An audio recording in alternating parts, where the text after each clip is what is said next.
Welcome to the Cabral Concept, where board-certified naturopath and integrative health practitioner Dr. Stephen Cabral shares how he was diagnosed at the age of 17 with a life-altering illness and given no hope for recovery. It was only after studying and traveling all over the world did he discover how to combine ancient Ayurvedic healing practices with state-of-the-art naturopathic and functional medicine to fully rebalance the body and re-energize it with life. It's time to discover how to get well, lose weight, and finally feel alive again. And now, here's your host, Dr. Stephen Cabral.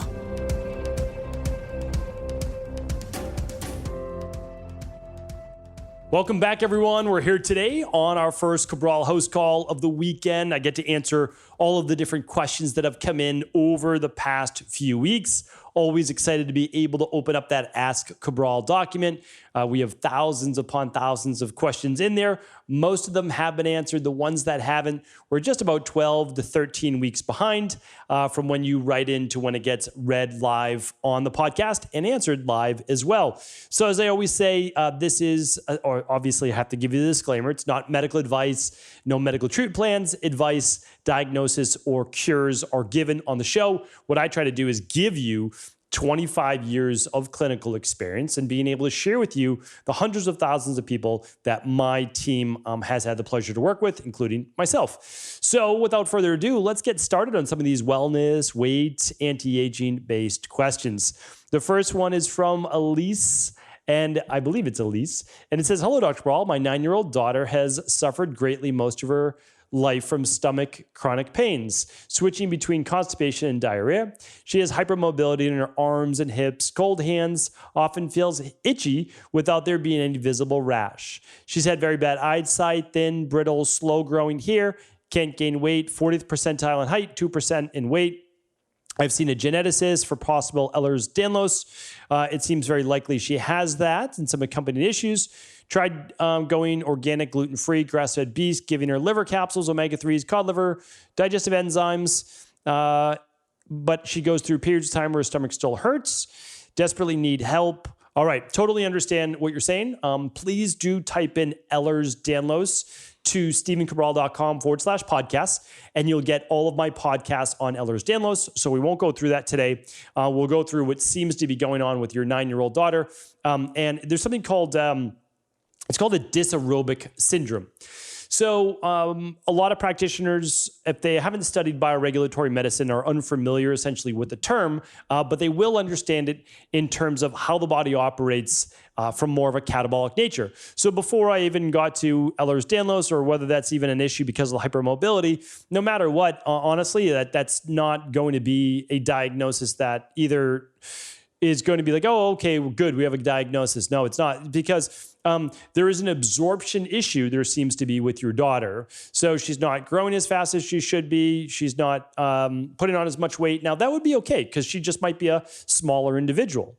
And that's okay. Like, that is okay. There's nothing wrong with that. However, if she's healthy, the eyesight, the thin hair, brittle, all those things leads me to believe that the body is not absorbing the nutrients that she needs. I would have her iron levels checked right away. Like right away, I would have iron levels checked, not just total iron binding capacity or, serum iron. I'd be looking at ferritin levels as well. So definitely looking at that. I would have blood work run. Doctors won't run blood work typically on a young child unless you ask. I would look for this full CBC and the upgraded iron panel.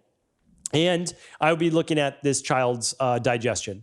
Personally, if I could only run one lab, it'd be the bacteria and parasite stool test. That's what I would do for sure, because if there's parasites, that's why she's not absorbing as many nutrients as she needs and not making the iron, because there could be some minor, again, I'm not giving you any diagnosis, right? But there could be some minor intestinal bleeding, which depletes iron. And that's just basically from inflammation that happens from inflammation. So that's what I would do. Honestly, that's what I would do, because it looks like you're doing so much. I just want to get to the underlying root cause. All right. So hopefully that was helpful, Eilise. And the stool test can be found at stephencabral.com/labs. And again, you can run that with anyone you want, but I just want you to know it's available. Anna says, hello, Dr. Brawl. I've just read your book and I thought it was interesting and eye-opening. My son is 20 years old. We live in Holland and he was born premature and dysmature. He's had an eating problem for the first 3 years and a lot of ear infections. He now wears hearing aids. I also recognized myself in your comments that you felt you never got answers at several hospitals. My son, first discovered when he was 4 years old, also had numerous calcifications in his muscles. He's fairly healthy, can do sports, but it does trouble him that the calcifications in his feet are often inflamed if he does too much. Up to now, they only do blood tests, urine tests, and occasional photos. They haven't seen a similar case in Holland, and I find it difficult. They can tell me so little. Can these calcifications be autoimmune? Do you have any idea what could cause them? Thanks for all I've learned up to this point. Yeah, happy to help, Anna. Thanks so much for writing in. So happy to answer this. So we want to look at a lot of different things. Calcium will occur pretty much at the site of any injury. Almost nobody shares that, but you can get calcifications with inflammation. So calcification in the arteries, well, you have inflammation in the arteries. Calcification around the joints, okay, you've got inflammation around the joints. Calcification around anything can happen with injury or inflammation. So really we then want to say, okay, well, why does your son have so much inflammation? Okay, we might say it's an autoimmune issue. Okay, but let's keep going further. Why is there an autoimmune issue? Is there heavy metals? Is there gut issues? Like, what's going on? And so now that he's 20 years old, I would have him run the Big Five. And I'm pretty sure we ship to Holland, but if not, you'll be able to find a naturopathic doctor, a bioregulatory doctor, or integrative health practitioner level 2 over there. So that's what I would do. Run the Big Five. Look at omega-6 to omega-3s. Look at the gut function. Look at heavy metals. Figure out what is going on, and then you'll be able to figure out like why the calcifications. You know, the easy thing for me to say would be add omega-3s, add magnesium, so that the calcification doesn't build up in the body, and the magnesium actually helps it get to the bones, but that's not enough, right? That's not enough for me to say that. I would really like to see those labs, and then we'll be able to figure out that underlying root cause. All right. So yeah, that is exactly what I would do. All right, Carl's up next. I have a sluggish and low metabolism. Every morning I wake up feeling shaky. My morning blood sugar can be anywhere from 85 to 115. My morning blood pressure is 150 over 100. As the day goes on, it gets better. Every time I go on a diet and cut out the mostly carbs. If you want to read, I keep this a family show, and I know that's not a bad word, but I still keep it a family show because, you know, I know a lot of kids listen to the show. So if you ever want to read along with the questions, just head on over to stevencabral.com/2486 are today's questions. So when you cut out the processed carbs, you feel shaky and the blood pressure stays elevated all day. Even though blood sugar is fine, I realize this is most likely a cortisol issue. I have candida issues through lab testing. How can I get enough good carbs to lose weight, yet keep my metabolism up, blood pressure low, and cortisol normal? Okay. Yeah. So this is what we have to do is we need to, if you only run one lab, ideally, again, it's the Big Five, and you can find that at stevencabral.com/labs. But if you only run one, run the stress, mood, and metabolism, okay? And that would be the lab, and then you get a whole plan that comes along with it. Because your blood sugar is, yeah, it's borderline, like 85 to 90 is fine, but on the days where it's like 95 to 115, sure, it's too high, like no doubt about it. But, you know, honestly, that's easy enough to fix. It really is, and I think you know how, right? So go back to my shows on making sure you get enough fiber and protein at each meal to stabilize blood sugar. Please do check out that show. And again, if you ever can't find those shows, just go to cabralsupportgroup.com and ask, and we're happy to help. And so that's that. But your blood pressure can't be 150 over 100. Like, I'm just saying that right now. That is way too high for blood pressure. So go to see your PCP if you need to. But we need to improve that, right? Like, without a doubt. So that's why you want to run the Big Five, because you want to look at gut if there's any inflammation there. You want to look at heavy metals. It's not just cortisol. Blood pressure can be elevated through food sensitivities, inflammation, cortisol, the calcification that we just talked about, not enough magnesium, not enough potassium, heavy metals, if I haven't already mentioned that. So yeah, you want to look for all the issues of high blood pressure, and you want to get that down right away, like right away. That needs to be under 130 for the top number, the systolic, and it needs to be under 80 for that diastolic bottom number. I mean, it has to be at any time of the day. So let's fix that. Like, let's definitely, I'm just giving you like raising the flag. Let's fix that either with your PCP temporarily or get right into natural health. All right.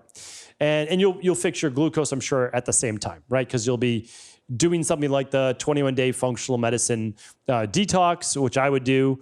But again, I'm not giving medical advice. And then I would go into the next protocol from there, which will be dictated by your lab results. All right, Tiffany's up next. Hello, Dr. Pearl. I'm a daily listener to your podcast as I try to incorporate what I can into a healthy lifestyle for me and my family. I really appreciate it. Thank you, Tiffany. I appreciate you.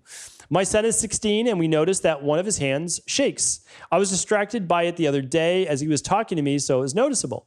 He's a strong guy, 6 feet tall, does pole vaulting, lifts, and cardio, not anxious or really stressed, eats fairly good. He does eat a lot of sugar and sweets. Can you give me some ideas to look at to help with this? I'm not sure where to start with him. It has been going on for several months, but it seems to be more noticeable. Thanks so much. Okay. Yeah. So here's the issue.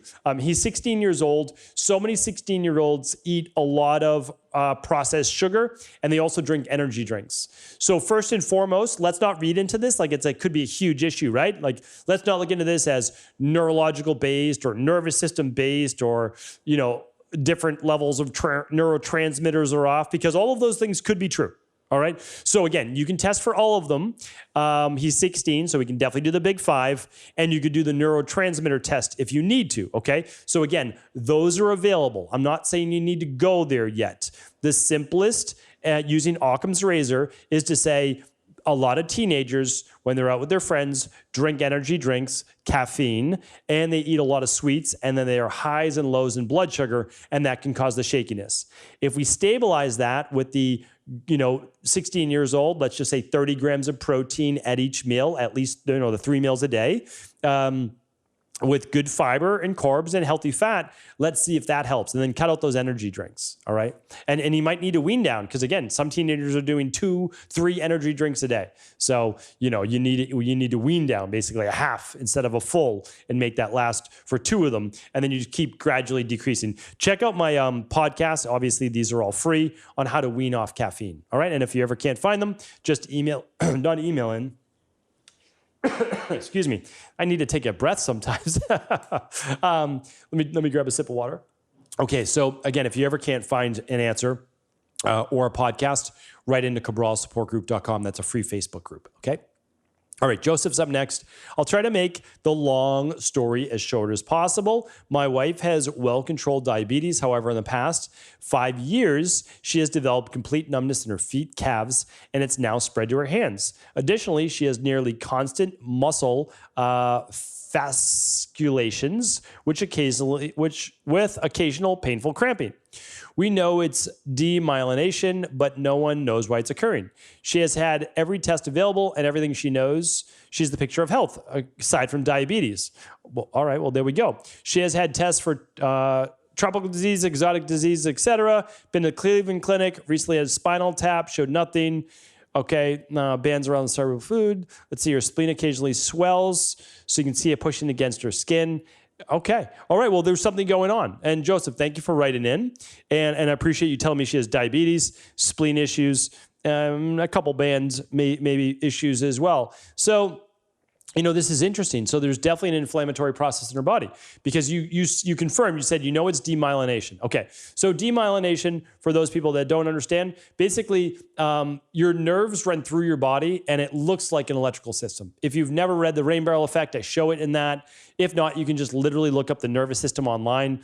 If you've ever been to a Body Worlds exhibit, I think it's absolutely incredible. When the first time I saw the nervous system removed from the human body, and it looks like tentacles. It's all wires. Your nervous system literally is wires for your body, and it's all innervated off your spine. And so what happens is this nervous system has a very protective outer coat, the myelin sheath. Think of it as insulation, like fat covering the electrical wire. And as it begins to be worn away, well, the wire then begins to short circuit. And so that's what we're talking about here. So diabetes can absolutely cause that, like no doubt about it. But that's from dysregulated inflammation, from dysregulated glucose. Now, if the diabetes is controlled, we shouldn't have this issue. I'm a big advocate of anybody with diabetes, again, I'm not giving you medical advice, to use a pump or something like that regulates your insulin levels automatically all day long so that they never get too out of control. Now, besides that, highest recommendation is that you run the Big Five. There sounds like there might be heavy metals. There sounds like there is something inside of the body causing inflammation. And the spleen should not be swollen unless the immune system is on overdrive, like your wife has ongoing Epstein-Barr virus or mononucleosis or herpes. Like there's something like, why is the spleen being enlarged with all of these cells, right? So, because that's the epicenter essentially of the immune system, or at least a big part of it. So let's go deeper on this. If you've done all the blood work, let's run the Big Five and let's go deeper. All right, Joseph, hopefully that is helpful. We've got one more question today, and it is from Jade. Jade writes in saying, "Hi, Dr. Ball. Thank you for sharing all your knowledge with us. Truly a blessing. I'm 57 years old. I have fibromyalgia, IBS, silent reflux, and Gilbert's syndrome. I suffer with daily chronic fatigue, severe stomach issues. Everything hurts my stomach, gas, bloating, cramping, and loose stools, anxiety, whole body pain, and trouble sleeping. Oh, and my cholesterol is high. I've also had EBV in the past, which is Epstein-Barr virus. I'm always in fight or flight mode. I work full time for 30 years in a very stressful workplace. I've always felt drained. I have gone through a lot of emotional trauma in the last few months, which has made everything worse. I do eat very clean and healthy. No processed junk at all. Everything's organic. I pray and meditate daily. I walk when I'm not in a flare-up, and I do yoga. CBD oil seems to help, but I'm not sure if it will cause more problems with my Gilbert's since I've stopped it until now. If it's okay to continue, what do you suggest for me? I can't afford your one-on-one consultations, but I will do whatever else you recommend. Thank you and your team for all you do." All right. Happy to help, Jade. So first of all, I want to give you a free case study that may be very similar to yourself, okay? So I want you to go to stevencabral.com/2475. I filmed it last week. And it's called, and this is, this is to be taken lightheartedly because we're going to have to talk about the stress. It's called the Everything is Wrong with Me case study and lab results. Now, I'm not saying, Jade, everything is wrong with you, but there's gut issues, right? There's inflammation, there's the fibromyalgia, there's the viruses, and there's all sorts of the digestive issues with fatigue, right? So that's a lot. I had a lot, so I totally understand. And so what we want to do is we need to work at a foundational level. So we can't be looking at, we need to just work on cholesterol or just work on fibromyalgia. It's not going to work that way. Two main things we need to work on right away are gut and stress. Everything else can wait a moment, okay? Because it's all going to get better through the domino effect of natural healing. So we need to really squelch all of the inflammation, and that's going to come mainly from the stress and the gut healing. We're going to figure out what's going on with your gut, and then we're going to rebalance it. And for the trauma, you need to also be working out on that in my de-stress protocol from the emotional part, the stress part, and the success mindset, right? 3 of my 8, right? Those are the mind. So you may want to work with a trauma-based specialist, like someone that you can really confide in. That has to be worked on, or you'll continue to relapse. And so I just want to be honest with you. So we need to work on that. Now, if you can't run the Big Five, which of course I recommend for a case like this, of course I do, then we might jump right into protocols. Again, no medical advice, but you will look at stevencabral.com/CBO. The CBO protocol with the citracidal drops, start slowly, right? You might only do half the dosage for you. And we're going to use the daily nutritional support every day, the omega-3 support every day. That's at a minimum, all right? So CBO protocol at a very minimum, DNS and omega-3s. And in my opinion, but again, I'm just opinion right now, the sleep support at night, because we need to get you repairing at night, right? So you'll use the full spectrum magnesium, and you might use the sleep help support, or you might use the adrenal soothe. So that's why if you can do a one-on-one, obviously it's the best thing to do, but I understand there's an expense to it, so I totally get it. Now, the nice thing is if you run the Big Five, you run labs, it comes with the consultation already included, so that's great. But if not, I gave you some things to start on right away. You might even want to do the functional medicine detox to start. Maybe just the 7-day, right, to start. And if you can't go the first 2 days with fasting, well, then you might want to just do the days through 3 through 7 plan and not do the fasting days, but you still get a lot of the benefit. And then you can go to the CBO protocol, all right? So I did mention CBD and Gilbert's before. You can't overdo it, right? You don't want to overdo anything with Gilbert's, especially when you're in an inflamed state. When you're not in an inflamed state, it's actually not as much of an issue because there's not as much stress on the liver itself. All right. So hopefully that was helpful. We wish you, Jade, and everyone else all the best, you and your families. I know a lot of people wrote in for their family as well. And so we love helping the whole family. That's what we're all about. Remember, at IHP, the Integrative Health Practitioner Institute, you can actually become certified to do this type of work. And the reason why it came to my mind is that our motto is literally a health coach in every home. That's our goal. We want to put a health coach in every home. If you're interested, if that sounds interesting to you, head on over to integrativehealthpractitioner.org. or just ihp.coach. They'll take you to the same place. All right, hopefully this was helpful. I'll be back tomorrow answering more of our community's questions. Take care, everybody. Have an amazing weekend. I want to sincerely thank you for your support of this podcast. I couldn't do it without you, and I mean that. I truly do. I also want to make sure you knew that we now have multiple ways for you to find your answers to the most difficult health, wellness, weight loss, and anti-aging questions. You can find podcast-specific topics like thyroid, adrenal, hormones, sleep, digestion, Ayurveda, and many more at stevencabral.com/podcasts that will then link you to your favorite Apple, Spotify, and other podcast players. Plus, all new podcasts and weekly exclusive video content is being added to our YouTube channel at youtube.com/Stephen Cabral. And that's Stephen with a PH. Head on over and subscribe so that you don't miss any of the exclusive content. Lastly, if you've ever found any of my podcasts or books to be helpful, I would really appreciate it if you could leave a review on iTunes or your favorite media player for the podcast. Rating and subscribing to the YouTube and podcast allow me to reach more and more people and help spread my mission of healing throughout the world. Thank you again for being a part of this movement.